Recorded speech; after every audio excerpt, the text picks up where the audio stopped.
Let's try this now. No, it doesn't fit. Where else could I possibly put these? Yes, come in, please. I'll be with you in a moment. Now, I am unfortunately without my brewing kit. I'm giving it a bit of an upgrade, you see, and I'm just waiting on the right components to be available. Or it's more like the right components are waiting on my availability, seeing as how I just moved here today. But if you were looking for a divination, I could... Oh. It's you, my love. Forgive me. I've been so caught up in this move that I mistook you for a customer. I don't even have my sign posted outside the door yet. Well, welcome in, dearest. Please, have a seat wherever you like. And do ignore the mess as best you can, if it pleases you. I do apologize, but you know what they say. Sometimes, what appears to be sheer chaos is in fact of the highest order. Who says that? Why, I do. Starting now. It's a new thing I just came up with. What an honor it must be for you to witness the birth of such profound wisdom. No. In fact, I am the one most honored, that I have received a visit from my most adorable companion. I'm so glad to see you. I didn't realize you were already in the city. I would have taken you to lunch so we could continue our ever-vigilant search for the perfect shepherd's pie. I would love a good shepherd's pie right now. I'm so tired from all this moving around. And I still have so much to unpack. Perhaps we can go for an early dinner? My treat? Excellent. I've already caught some heavenly scents drifting in from the nearby pubs across the park. We'll find a place to sit, dine like royalty, and maybe after we eat we can go for a walk together. Explore the wonders of the city. I admit, I thought I'd be more trepidatious of moving to such a populated city, much less that of Cadence, the capital city of Ordania. But I can just feel the energy crackling here. It's rather electrifying, don't you agree?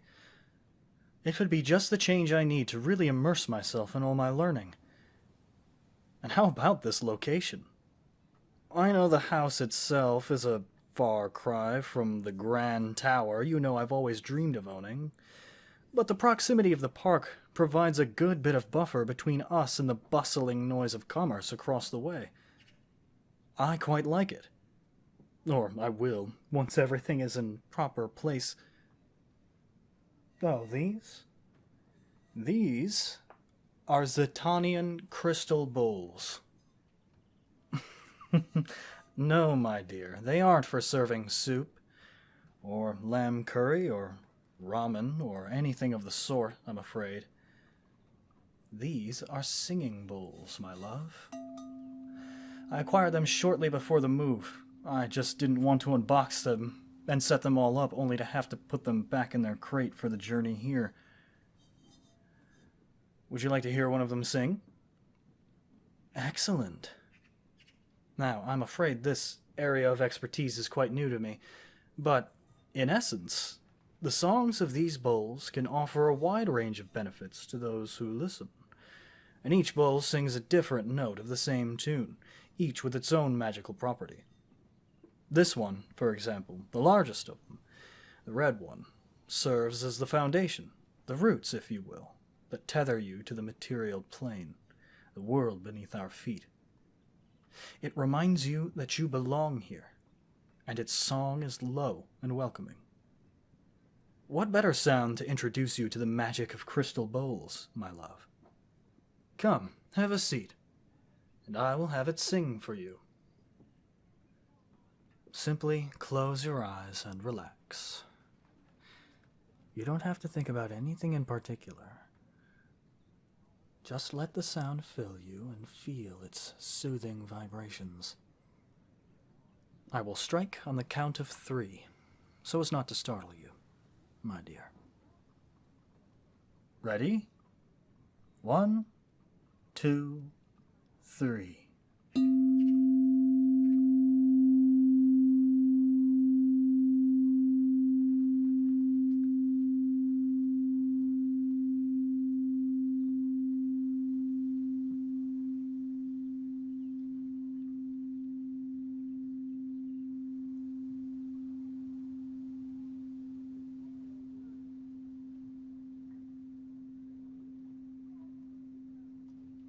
Magnificent sound, isn't it, my dear?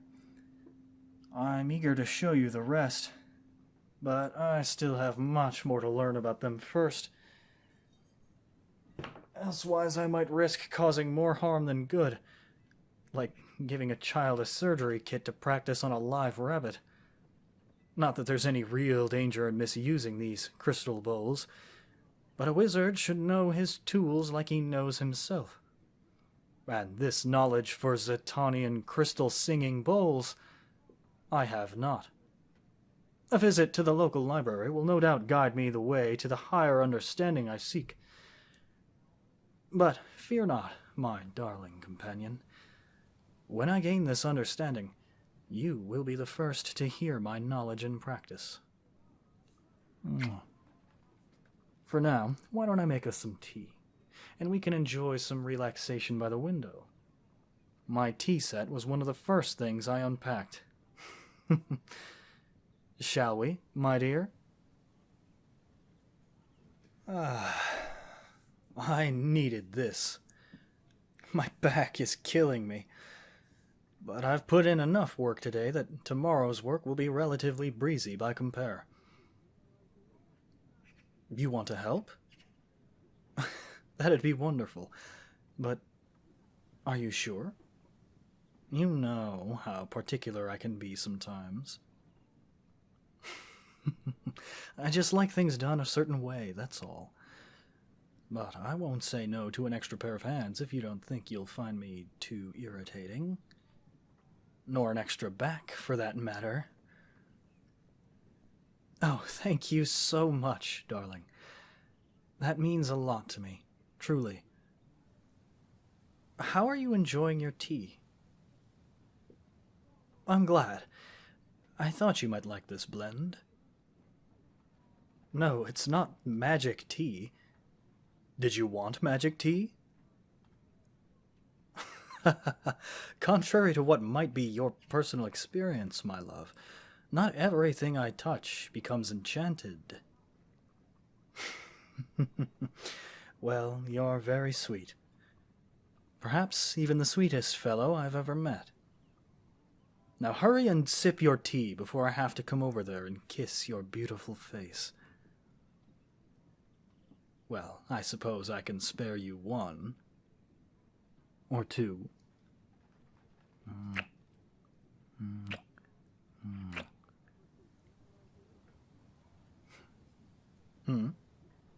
Certainly, my dear. Ask away. I'm nothing if not an open book, albeit a rather thick and wordy book. How does magic work? That is a very broad question, my dear. No, it's all right. A wizard should be able to answer such a simple question, and yet one whose answer requires many facets of understanding. Right. Firstly, I should point out simply that no mortal can truly understand how magic works. Its very nature defies everything that should be, given our limited understanding of the world we find ourselves in. But, to give you a most basic and refined answer, it works in at least one of 2 ways. Either by having it given to you by a greater power, typically by the gods themselves, or, if you have the aptitude, you can channel magic yourself by tapping into the ether sphere, or the ether for short. Wizards and other mages such as myself employ this method for spellcasting, rather than relying on the blessings of a god or a similarly powerful entity. We hone our own knowledge and intuition to make ourselves conducive to channeling the power of the great ether. Ah, yes, I suppose I should briefly explain that as well. The ether is, well, it's everything and nothing. It is the dream that allows all things to be possible. The space between spaces, the realm between realms. It's what holds everything together, as well as what tears it apart. You've likely been there yourself many times. When you dream, you are within the ether. You can feel its fleeting memories in the moments before you fall asleep and after you awaken. And it's not something you can ever truly understand by putting it into letters and numbers and other constructs of humanity. Because the systems which we mortals have invented to aid us in adapting to the physical world around us, the ether sphere is beholden to none of it. Time, space, and the measurements thereof mean all of nothing in the ether. However, certain discoveries pertaining to how the ether relates to the material plane are held to be universal. And this is how we have learned to cast spells using the ether's infinite power. So, to reiterate, magic, or the quixotic arts as it is known among my peers, comes either from the gods or the ether itself.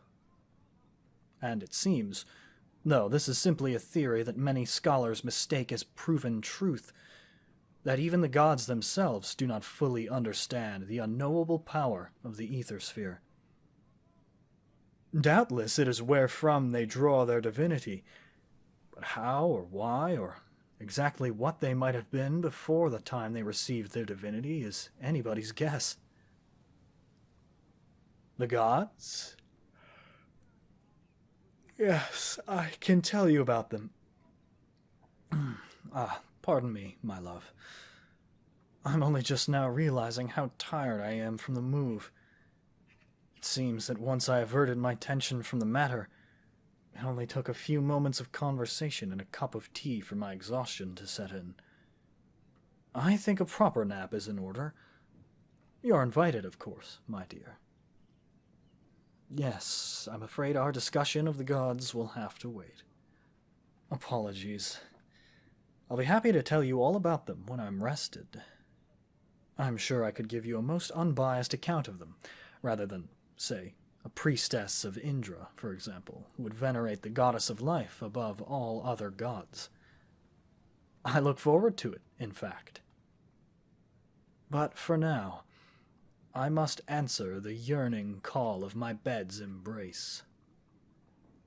Care to join me, my darling? Marvelous. Well then, let us waste no time about it. Come, my love. To the ether we go,